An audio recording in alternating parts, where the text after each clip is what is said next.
በስመ አብ ወወልድ ወመንፈስ ቅዱስ አሐዱ አምላክ ወእምዘኮነ ያከብር በዓሎ ወጽሕቆ ፍድፋደ ለገብረ ተዘከሩ ለመድኃኔዓለም ይግበር ምዝረ ወይሃር በይደሁ ወያበስል ህብስተ ይቀድስ ማየ ወያጠብ እፀወ ወይፀዊ በርእሱ እንዘለመድነ ያነክሮ ለዕፀ መስቀል ዘጸሮ ወይብል አነሂ እጸውር ከመ ይግበር ተስካሮ። አንድ አምላክ በመሆን በአብ በወልድ በመንፈስ ቅዱስ ስም አምነን ከዚህ በኋላ በዓሉን የሚያከብር ይልቁንም የመድኃኔዓለም መታሰቢያ ለማድረግ የሚጨነቅ ሆነ። በእጅ ፈትቶ ጠላ ይጠምቃል፣ እንጀራም ይጋግራል፣ ውሃም ይቀዳል። እንጨትም ለቅሞ በራሱ ተሸክሞ የፈጠረውን ያድን ዘንድ የእንጨት መስቀል የተሸከመ መድኃኔዓለም እያደነቀን የመታሰቢያውን አድርግ ዘንድ እሸከማለሁ ይላል። በተማሪዎቹም ፊት ተንበርክኮ እሳትን ያነዳል። እሱ ቄስና መምህር ሆኖ ሳለ መከበርን አልወደደም። መድኃኔዓለም በፍቅሩ ጠጅ ሰክሮ ወደ ኋላ አልተመለሰም። እሱ ባመለከተው ገንዘብ መጋቢት 27 ቀን በዓልን አደረገ። ከፍጹም ምስጋና ጋር በጾምና በጸሎት ከካህናትና ከዲያቆናት ጋር ዕጣንን በማሳረግ የተራበውትን በማጠግበና የተጠሙትን በማርካት ማኅበርንም ለየወሩ ሠራ።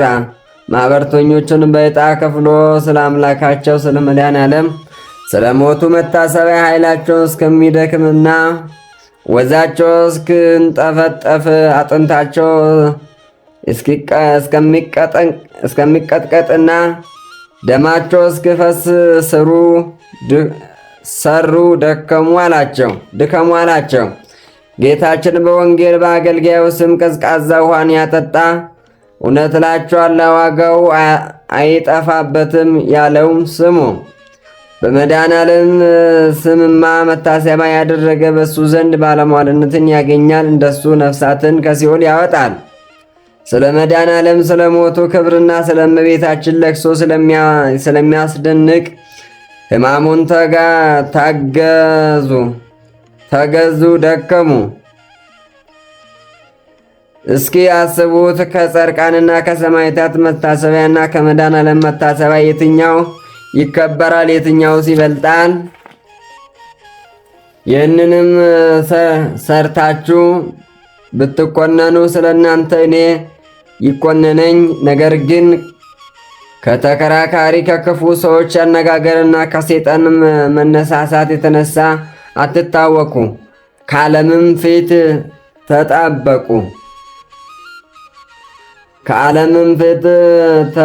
ተጠበቁ። ንጽሕናን የለበሰ ንጹሕ ካህን አባታችን መባጽዮን የመድኃኔዓለም መታሰቢያ የሚያደርጉትን ሰዎች ዘወትር እንዲህ መክራቸው ነበረ። የመባጽዮን የረድኤቱ ኃይል እስከ ዘላለም ድረስ ከእኛ ጋር ይሁን፣ አሜን። ምዕራፍ 12 እሱ የመድኃኔዓለም መታሰቢያ ለማድረግ ጨከነ። በዘመን አቆጣጠር በየዓመቱ የሚገኝ የፋሲካ አርብ ከሆነበት ቀን ጀምሮ የመድኃኔዓለም የስቅለቱ መታሰቢያ ቅድስት ከሆነች ከትንሣኤው ጋር በሦስተኛ ቀን ያደርጋል። በስድስተኛ ቀን 10ኛው፣ በ20ኛው፣ በ30ኛው፣ በ40ኛው ቀን የፋሲካ አርብ እስከሚደርስ ቆጥሮ ሁልጊዜ በየዓመቱ የሚመጣ የስቅለቱን ቀን በአንደኛው ወርም ቢሆን በሁለተኛው በሦስተኛውም ቢሆን የመድኃኔዓለም መታሰቢያ ባገኘ ወር ያደርጋል። በአርብ ቀንም እንዲሁ ያደርጋል። በዚህች ቀን ጌታችን ኢየሱስ ክርስቶስ መድኃኔዓለም ሁሉን ለማዳን በፈቃዱ ወዶ ተሰቀለ ይላል። ኃጢአትን ያልሰራ ሐሰትን በአፉ ያልተገኘበት ስለ ሰው ኃጢአት ታመመ፣ ሞተ። የመድኃኔዓለም የሞቱ መታሰቢያ በምትሆን በዚች በአርብ ቀንም በገቡት ታጥቆ በጉልበቱም ተንበርክኮ በጨው አጣፍጦ ንጹሕ የስንዴ ዳቦን ይጋግራል። በትምህርተ መስቀልም ያትመዋል። ቁርባኑንም ከፈጸመ በኋላ ከዚህ ህብስት ከጽዋ ጋር ለሕዝቡ ይሰጣቸዋል። የታመሙ ሰዎችንም ለመድኃኔዓለም መታሰቢያ ከተዘጋጀው በበሉ ጊዜ ይድናሉ። እንደ ቁርባን ይቆጠርላቸው ዘንድ የመድኃኔዓለም መታሰቢያ የሚያደርግ አባታችን ካቀረበው ከዚህ ህብስት ይበሉ ዘንድ በእምነት የተጨነቁ ከቅርብም ከሩቅም ሰዎች ይመጡ ነበረ። የመድኃኔዓለም ቸርነቱ የባጽዮን ልመናው ከሰይጣን እጅ ከክፉ ሰዎች አንደበት ያድነን፣ አሜን። ምዕራፍ 13 መድኃኔዓለም የምትወዱት አባቶችና ወንድሞች ያደረገውን የተአምሩን ገናነትን ስሙ። በተጻፈ ጊዜ ትንሽ ይበቃል፣ መጽሐፍ ለጥበበኛ አንዲት ቃል ትበቋለች እንዳለ ብፁዕ ተክለ ማርያም መድኃኔዓለምን ይወደዋል። በዓሉንም ከሌላ ጋር አይጨምርም። መባውንም፣ ዕጣኑንም፣ ወይኑንም፣ ዘይቱንም፣ እህሉንም፣ ጨውንም ለመድኃኔዓለም መታሰቢያ የሚሆነው ሁሉ ለብቻው ያስቀምጠዋል። በራብ እስኪሞት ድረስ ከመድኃኔዓለም ከመታሰቢያ እህል ምንም አይቀመስም። ዳግመኛ የሰበሰበውን ሁሉ ለመድኃኔዓለም መታሰቢያ ለልደቱና ለከበረች ትንሣኤው ለእናቱ ለድንግል ማርያም በዓል ይሰጥ ዘንድ ተሳለ። ዳግመኛ ከምንበላውና ከምንጠጣው ሁሉ ግማሹ ለተቸገሩትና ለጦም አዳሪዎች ይሁን ብሎ ተሳለ። ለንጉሡ ከሚገዛቸው አገሮች እጅ ማንሻ አስራቱን እንዲሰጡት ሁሉ እኔን ለንጉሴና ለፈጣሪ ለመድኃኔዓለም እሰጣለሁ።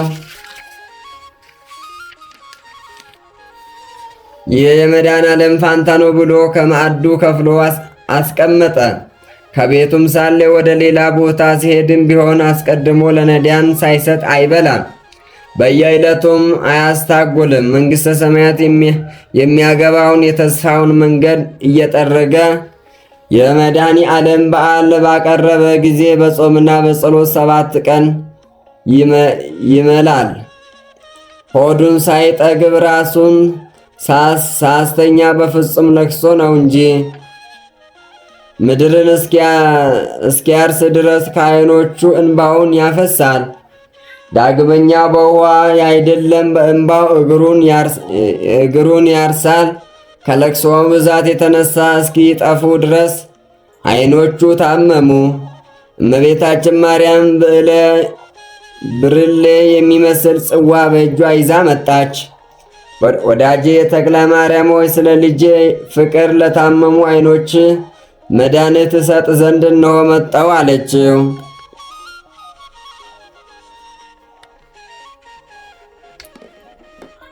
በዛም ጊዜ እንደ ሜሮን ጣቶቹን ከዚያ ጽዋ ነክራ ዓይኖቿን ቀባችው። ከበሽታው ዳነ፣ እንደ ቀድሞም ሆነ።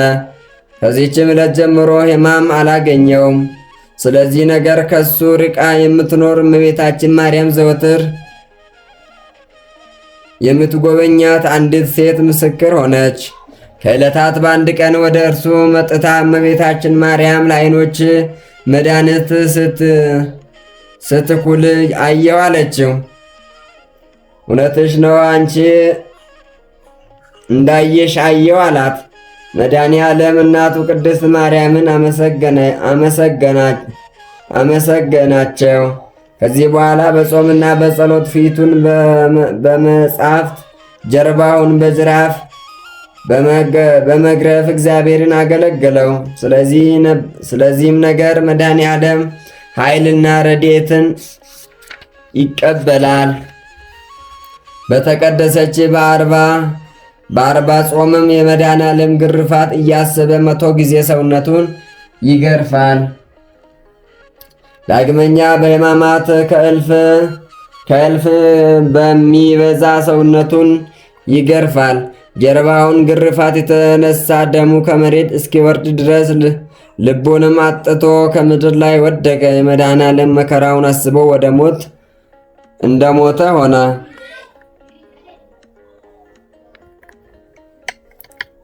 ይህንን በዚያች ሰዓት የድንግል ማርያም ልጅ መድኃኔዓለም መጣ። ተክለ ማርያም ተነስ፣ እኔ ቁስልን አድንሃለሁ አለው። ይህንን ብሎ የጀርባው ቁስል ዳሰሰው። በዚህችም ጊዜ ዳነ። ምንም ሕማም እንዳላገኘም ሆነ። መድኃኔዓለም አባታችን መባጽዮንን በአንተ እጅ ትገደል፣ እኔ እንኳን የገደልኩት በአመፀኞች በአይሁድ እጅ ነው አለው። በዚህች ሰዓት ከንፈሮቹን ይዞ አፉን ከፍቶ 3 ጊዜ እፍ አለበት።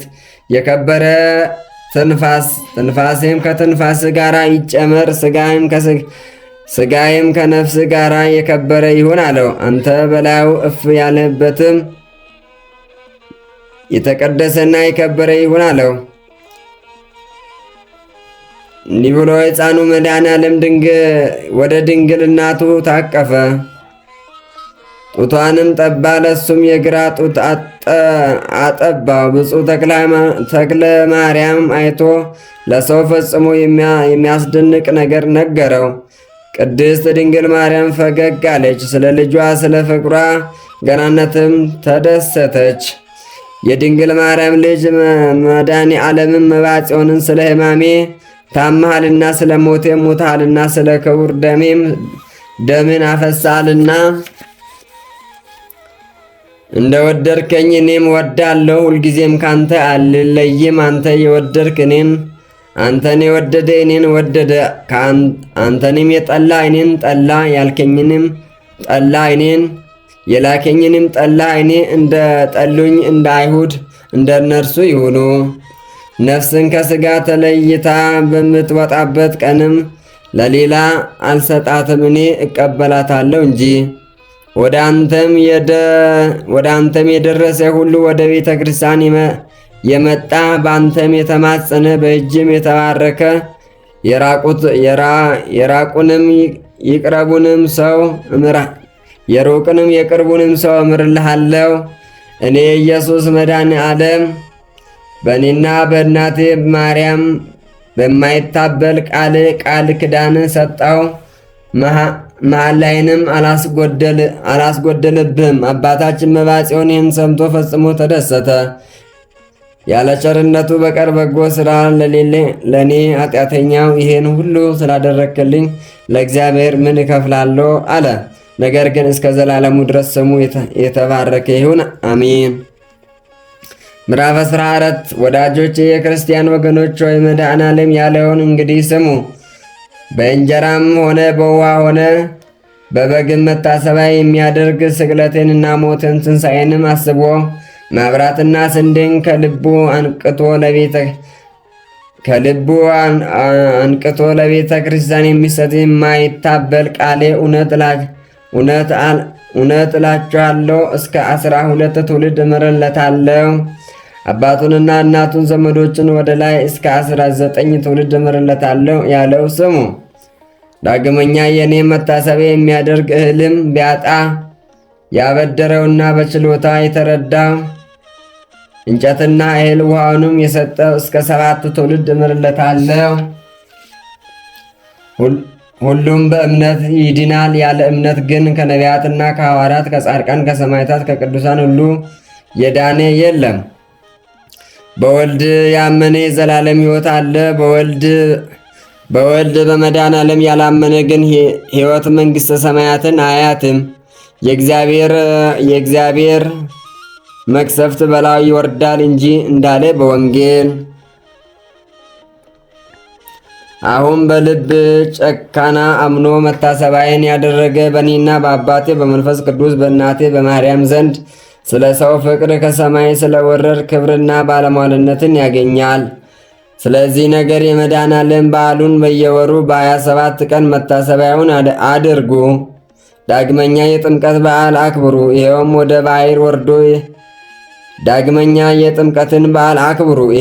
ባሕር ወርዶ የተገለጠበት ነው። እንደ ሥርዓቱ ሕዝቡን ያጠምቅ ዘንድ የተጠመቀበትም ነው። ዕለቱም መክሰኞ ነው።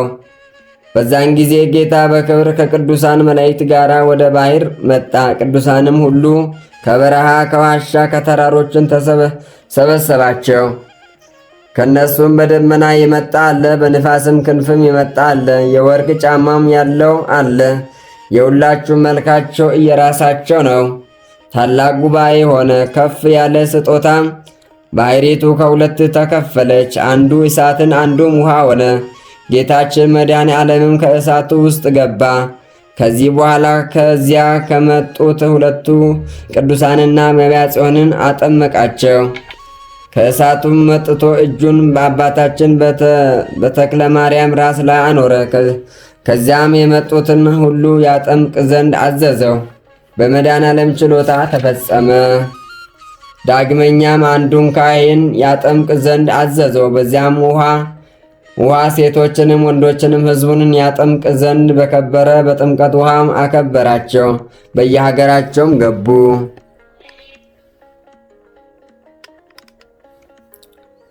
እኒህ ቅዱሳን ወደ የበዓታቸው ተመለሱ። ጌታችን መድኃኔዓለም ግን ከመላእክት ጋር ቆሞ ይህንን የሚጠይቀውን እኒህን ቅዱሳን ታውቋቸዋለን ብሎ ጠየቀው።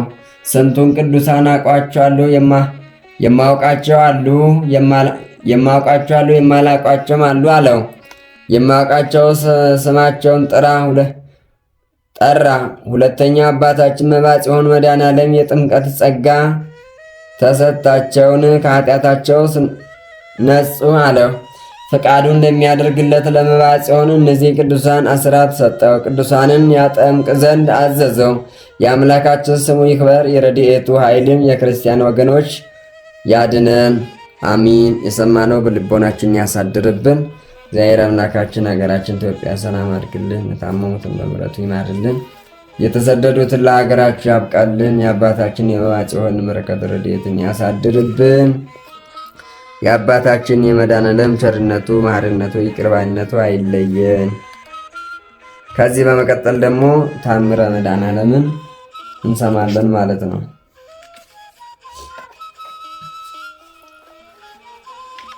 ታምረ ዘገብረ እግዚእነ ኢየሱስ ክርስቶስ መድኃኔዓለም ሳይሉ ወምሕረቱ ያሃሉ ምስለ ኩልነ ውልደ ጥምቀት ለዓለም ዓለም አሜን።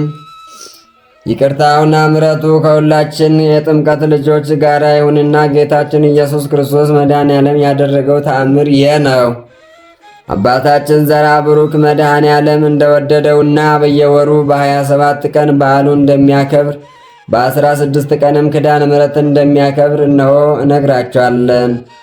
ባለሟልነትን ባገኘ ጊዜና መድኃኔዓለም የእሳት ፈረስንና የመስቀል ምልክት ያለበት የወርቅ በትርን በሰጠው ጊዜ ወደ ሲኦል ሄድና መሸከምን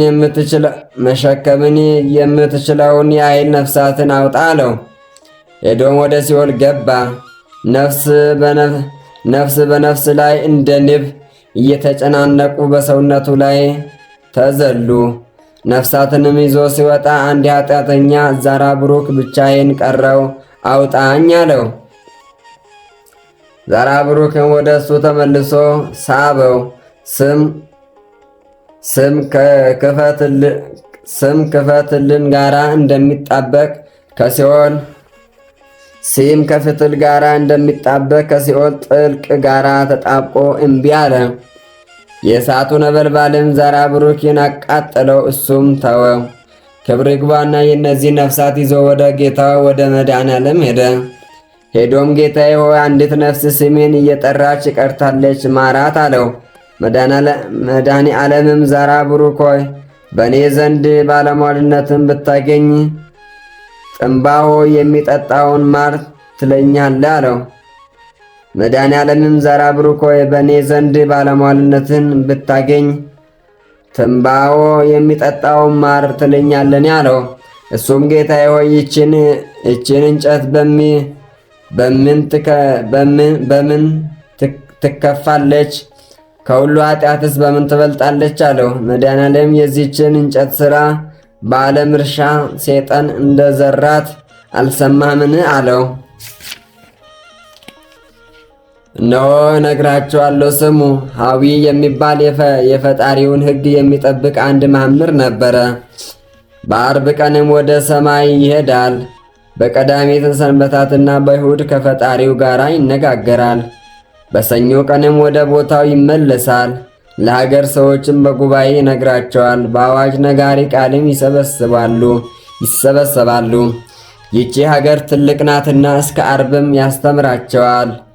በዛን ጊዜ ሰይጣን ቀና። አባ ሐዊም እንደ ልማዱ በዕለተ አርብ በሄደ ጊዜ ያ ሰይጣን በመቀመጫው ተቀምጦ በሱ በሐዊ ተመስሎ በቀዳሚ ሰንበት ቀንም ተገልጾ ፈጣሪያችን የሚወዳትን ነገር እነግራቸዋለሁ ዘንድ ሁላችሁም ተሰብሰቡ አለ።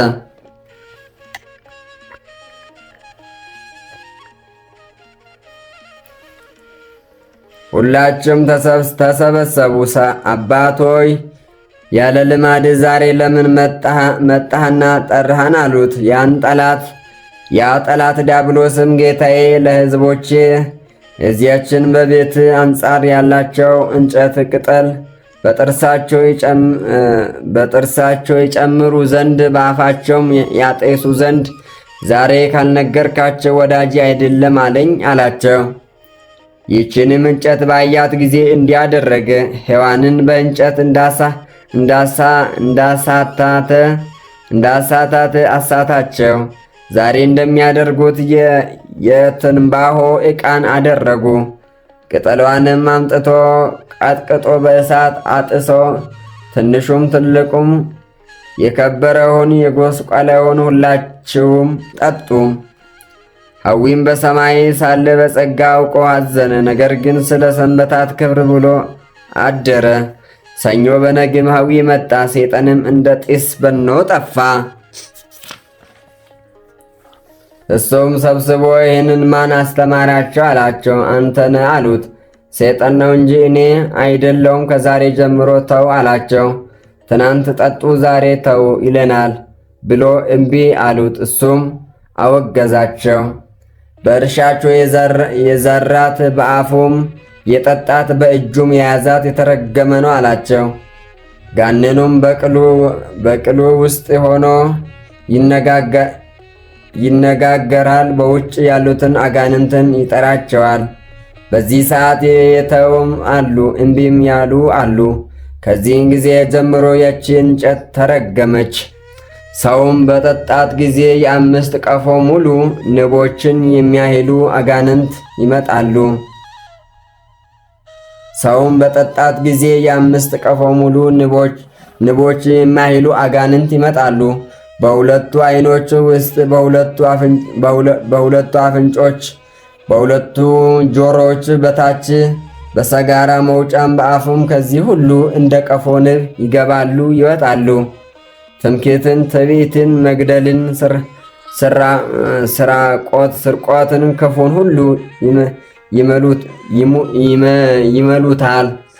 ይሙሉታል። አባታችን ዘራ ቡሩክም ይህን ሰምቶ እጆቹን በትከሻው አመሰቅሎ አለቀሰ። በስዕሉም አለ። በዛን ጊዜ ወደ ዓለም ወጣ። ይቺ የተረገመች እንጨት እንዲህ ብሎ አወገዛት። በአፍ የጠጣት በእጁም የያዛት የዘራት የሸጣት የገዛትን የጥምቀት ልጅ አይደለም፣ በሥጋው አይጠቀምም፣ ነፍሱ ወደ ሲኦል ትወርዳለች። ልጄ የሆነ ግን መድኃኔ ዓለምና ኪዳነ ምሕረት ያከብር ትንባሆን አይጠጣ አለ። የዚህ ጻድቅ በረከቱ ያልታዘዝነው ከመብላት ይጠብቀን፣ አሚን። የሰማነው በልቦናችን ያሳድርብን።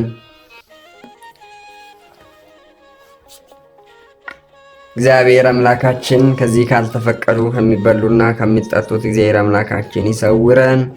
የአባታችን የዘራ ብሩክን በረከተ ረድኤትን ያሳድርብን። የመባጽ ሆን ቃል ኪዳናቸው አይለየን።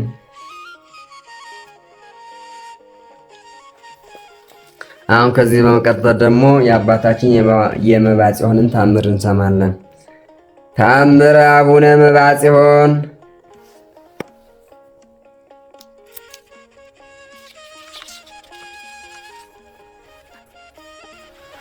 ታምሩ ለአቡነ መባጽዮን ጸሎቱ ወበረከቱ ያህሉ ምስለ ኩልነ ሕዝበ ክርስቲያን ለዓለም ዓለም አሜን።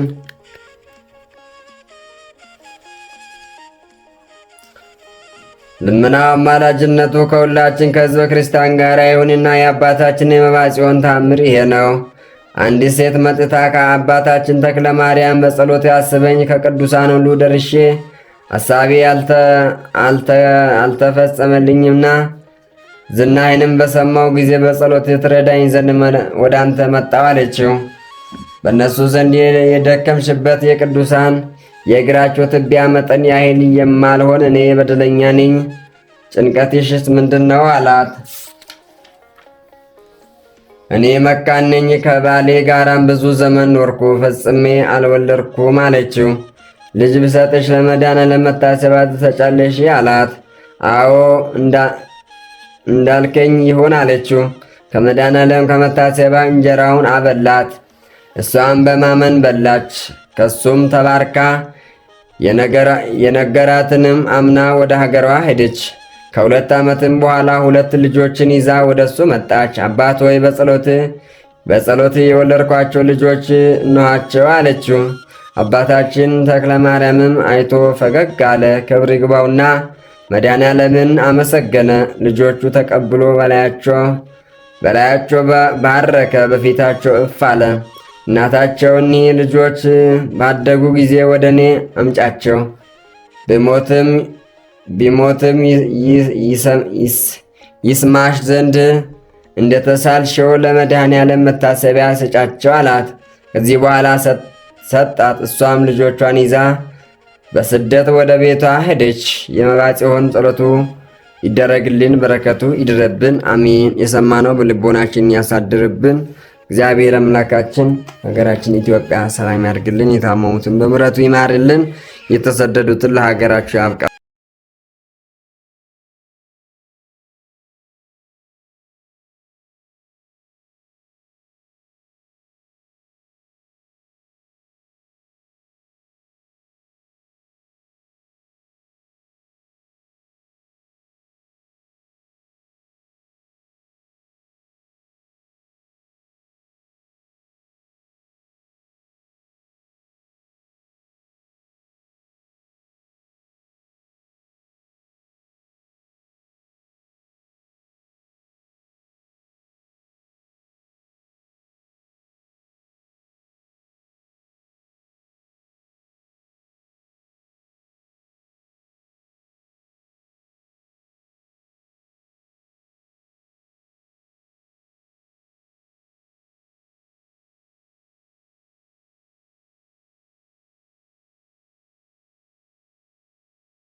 Ate gudiin ta'ee godaa kam